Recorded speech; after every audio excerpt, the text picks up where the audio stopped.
All right, it said we were live and then the page changed and now I don't know if we're live on Facebook anymore.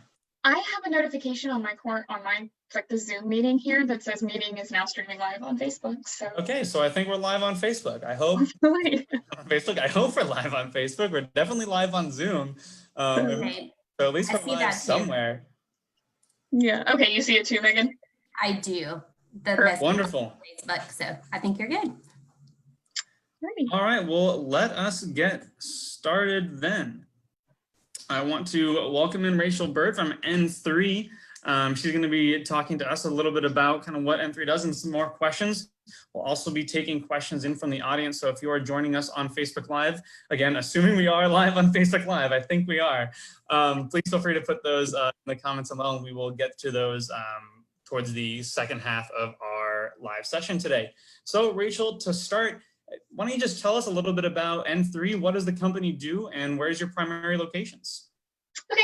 Hi. Yes, I'm Rachel. I'm the university recruiter here at N3. So I've been with the company for just over 2 years, 2.5 years now. Started in the tech sales role, so you'll hear me reference that a couple of times. I oftentimes will speak about it from experience.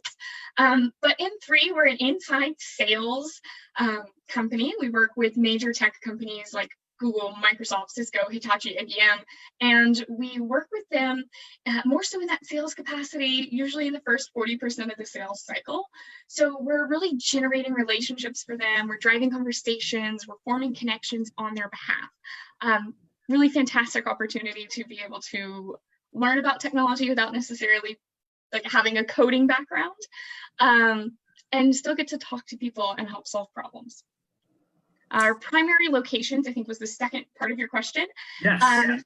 We're headquartered in Buckhead. We have about 400 people in that office. We're actually opening up an office in Knoxville, so we're very excited about that.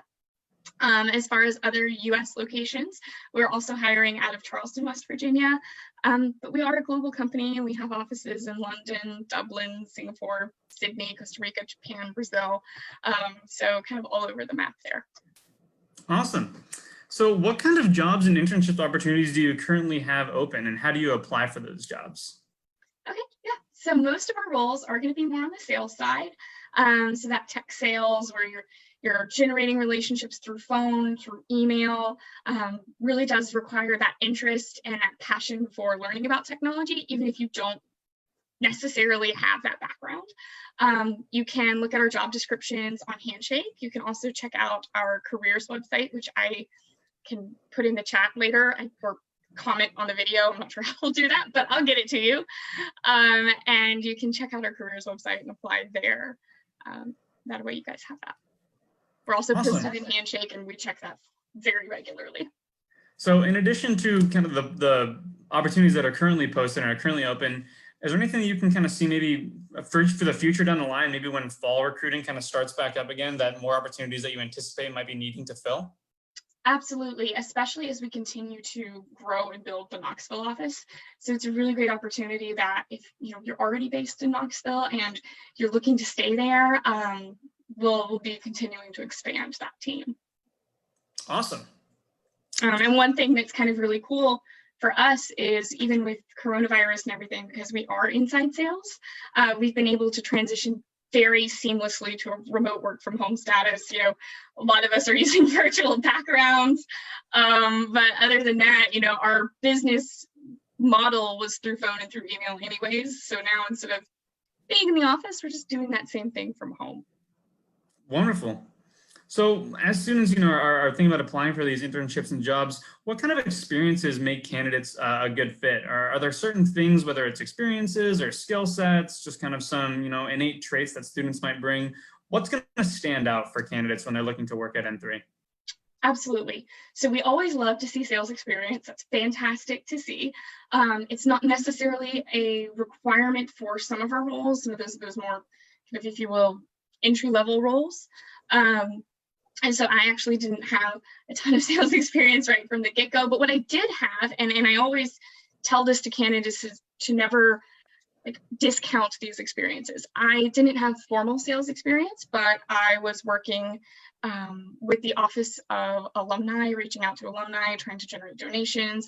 I was working with the Office of Admissions, doing the same thing, but trying to get high school students interested in my college. So if you've had those opportunities that have that high volume outreach where maybe it's not a formal sales role, but you're using those same sales skills. Don't be afraid to get creative and kind of think about what your experiences have done and the things that you enjoy doing and seeing how it might connect to sales. If you can't tell, I really love to talk and I really enjoy that connection with people. So we really love to see people who are passionate about helping people, who very conversational, high energy on the phones, on emails, and also a big trait for this is going to be interest and passion for technology. The role itself doesn't require like needing to know code or anything like that. But because we do work with so many big names in the tech space, and your role is really trying to work in a consultative fashion with other businesses on their behalf, it does require that understanding of, okay, whether it's cloud, whether it's data management strategies, and it's technology. So it's constantly moving and constantly changing. So you're going to have to be able to continually learn about it. And I think some of the best opportunities come from being able to learn about things that you're passionate and interested in. Absolutely. So kind of on the topic of having that desire to learn and, maybe not necessarily needing that direct sales experience to be able to be still considered as a candidate. Can you talk a little bit about what sort of, training that you guys offer for maybe interns and entry-level positions? Absolutely. So as far as the entry-level positions, we have about a week or so of that sales specific training. It does give you an idea of just kind of things that we found that are very successful. Not a scripted organization. We really want to be conversational. So it's usually things like, okay, maybe trying these different sales tactics and techniques.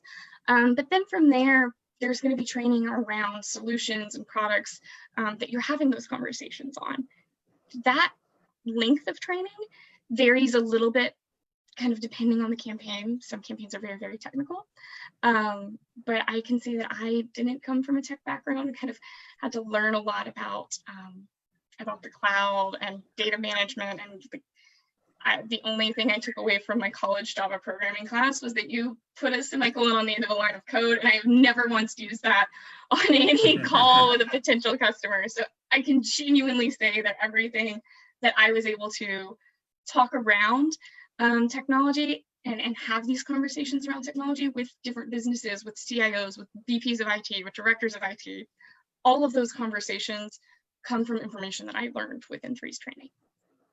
That's awesome. So I think that kind of talks a little bit about, kind of the culture of N3 and that culture of learning and sharing and helping. But can you tell us a little bit more about kind of what stands out about N3's company culture? What are some of the reasons that you really enjoy working there? Okay, so I can talk at length on this one. I can talk at length about a lot of things. But for us, the things that really make us stand out, we are a group of people who are, you'll see this on our website, it's an acronym WILL. So we are people who are winners. We are going to get out there, we're going to reach those goals.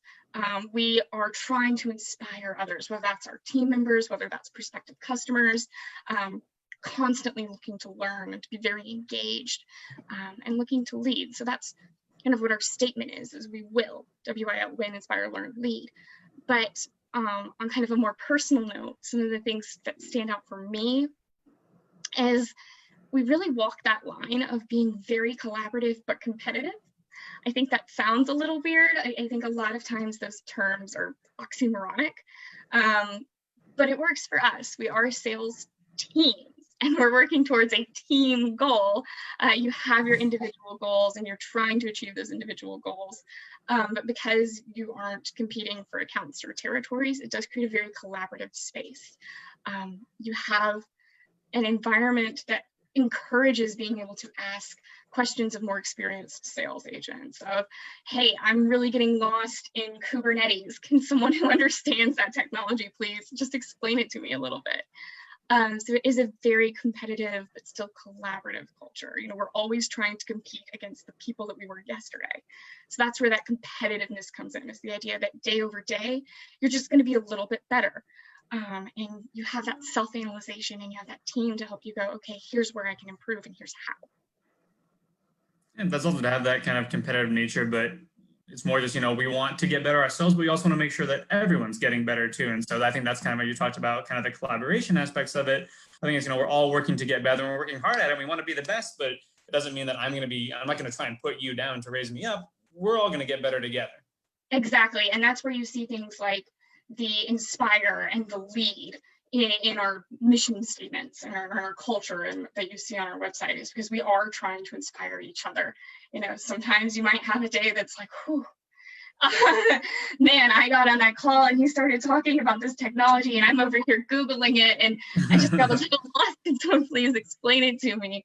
So it really does create that environment, I think, of growth, of personal and professional growth, because you are challenged every single day, but you still have the support to reach that challenge. Awesome.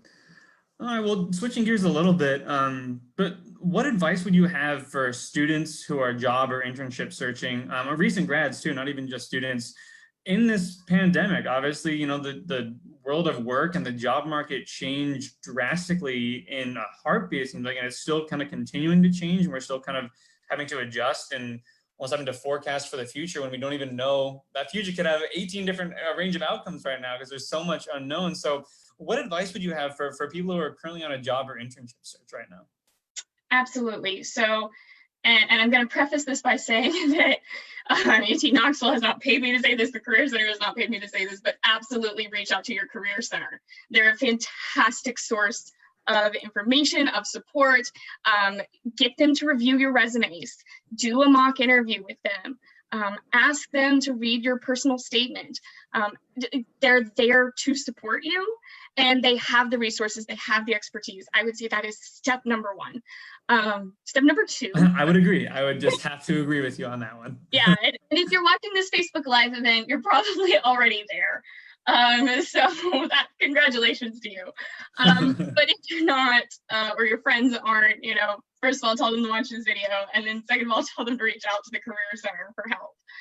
I would say step number two is getting on sources and sites like Handshake, LinkedIn, and making sure your profile is as up to date and as robust as possible. When recruiters are looking for candidates, oftentimes we're looking for keywords. So make sure that you have those things in there, like your capabilities, your past experiences. The more robust your profile is, the more likely we're going to be able to find you and reach out and say, hey, this might be a great opportunity for you. But if it's a very skeletal profile, it makes it more difficult for us to find you. Also, absolutely, I completely agree, and we've even. Yeah. Oh, go ahead. Sorry, and I was going to say, when you're on those sites, I would say, in order to be a more actively searching candidate, connect with us on LinkedIn, find the recruiters, connect with them, reach out to them via Handshake. Don't be afraid to just send kind of a, hi, I'm interested in your company, here's my resume, I've researched your job descriptions, and I think I would be a great fit because, and tailor it to each company. Absolutely. I think students can sometimes feel that they don't want to be needy or annoying. And I think it's interesting. I think there's a lot of similarities, honestly, between kind of dating and job searching, right? You don't want to I don't want to send that double text. I don't want to send that double email. I want to know I'm interested, but I don't want to come off as too interested. It's kind of like that, but really, don't, like Rachel said, don't be afraid to take that initiative. As long as you're doing it in a professional and polite manner, that's never going to be seen as a bad thing. Being, wanting to take that initiative and learn more about the company or make sure that you can form a relationship with the recruiter is always going to be seen as a good thing. So don't, try not to be intimidated by that factor. Like I said, as long as you're doing it in a professional and polite manner, it's only going to help out. I mean, would you agree with that? Absolutely. And I think even with COVID and everything, so maybe the company, your dream company, isn't hiring for an internship or career or anything like that right now, but still go through and make those connections and send those emails, because they might be in the future. Even if you're not a fit now, that doesn't mean that maybe you'll get another internship or a different job and grow into that, but you'll have already established that relationship and that connection, and your name is going to be familiar. It's kind of basic marketing, is that they're going to see your name and go, oh, I remember Rachel. She was pretty cool. Let's see what's up with her. Maybe she's available again. And I think you're absolutely right. It's Absolutely. in some ways kind of like dating. Don't send a recruiter a super generic, hey, what's up message. Dig into their careers website and say, I really love that you have a mentorship program. I want to work in a global company. Find those things, pull them out, and let me know that you looked me up. Absolutely. And I think that goes even beyond COVID. And I talk to underclassmen sometimes who feel nervous or intimidated, say, oh, they only ever want juniors for internships. If that's a company's hiring policy, still make that connection. And then next year, when you're a junior, you can be like, hey, remember me? You told me these are the things that you look for your interns. Here's all the things I did in the last year. Like that's gonna get you an interview, almost a guarantee. I feel like if you can show that you took the initiative, you listened to what they had to say, and then you came back to them, you already have an established relationship. You're ahead of the curve there. So don't let things like COVID-19 or just being an underclassman and being worried about being qualified for internships stop you from pursuing your career development and kind of taking a hold of it. Don't be a bystander to your own career development. And I think that's a great way to put it, is don't be a bystander. It's an active process, and it does require that kind of very active approach to it.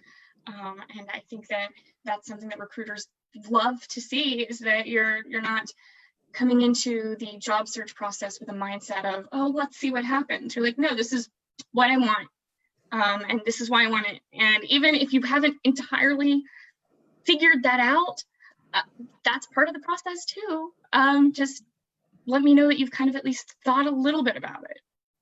Absolutely. Career development it's a lifelong thing. You don't just, all right, I'm gonna do this job and then not think about it again, and then I'll retire in 40 years, right? It's constantly changing. It's constantly evolving. So yeah, another really great note there too, Rachel. Yeah. Well, awesome. That does it for the questions that we had prepared before. Is there anything else that you wanted to share about N3 before I check to see if we've got any questions from the Facebook Live? I think we've covered most everything. I also really love to highlight that we're a global company, so we're very diverse, oftentimes looking for different languages abilities. So we have 4 languages in the Atlanta office, and it's one thing that I love. I was a global studies minor, and I can walk through my office and hear Spanish, Portuguese, French, tiny bit of German, for those of us who took it in college and are trying to speak it. So it's a very, very diverse company. We work with, very high performing partners. We are working with tomorrow's technology, and we're doing it in our hands every single day. Very fast-paced job, very fast-paced opportunities as we adapt to a market that's constantly changing. It's technology, it's the answer to problems like COVID. And we're running with those big name giants like Microsoft and Cisco and IBM. So you could be on a Google campaign and kind of know everything about Google's technologies and how they can impact and help businesses, and then move into a Microsoft campaign and get an opportunity to learn something new. Awesome. And then just to reiterate again, if students are interested, the best way to find job and internship postings will be on Handshake, you said? Handshake is a great way. I know it's probably the easiest way for most students. It's just that easy kind of resume upload, and we use that and we monitor that pretty actively. Awesome. Well, it looks like we've got no additional questions coming in on the Facebook Live. So I think that'll do it for our time today. Rachel, thank you so much for taking the time to talk with us a little bit more about N3 and learn more about what you guys do and how students can get involved with your company. All right, well, thank you. I've really enjoyed being here. If you guys have any questions, actively reach out, let me know. Yeah, plug your LinkedIn. If you with Rachel, feel free. I'm sure she'd be willing to take more questions too offline if you want to connect with her on LinkedIn and reach out that way. Again, like we said earlier, it's a great way to continue to build your network and start forming relationships with recruiters. So feel free to do that as well. And we look forward to seeing you guys in Knoxville soon. When is your actual office officially open in Knoxville, or is it open already? So we're building a team there now. As far as the physical location start date, to my knowledge, it's going to be sometime in the fall, but we don't have a specific one just because of COVID and everything. Yeah, like we said earlier, everything is kind of, constantly there's changing. about 18 different scenarios that could happen, but that's what the general target is. Well, beautiful. Well, fall in Eastern Tennessee is a beautiful time, so we'll be excited to welcome you here whenever that official start date happens for the Knoxville office. Yeah, well, thank you for having me here today. Of course. Take care, Rachel. All right, thanks. Bye-bye. Bye-bye.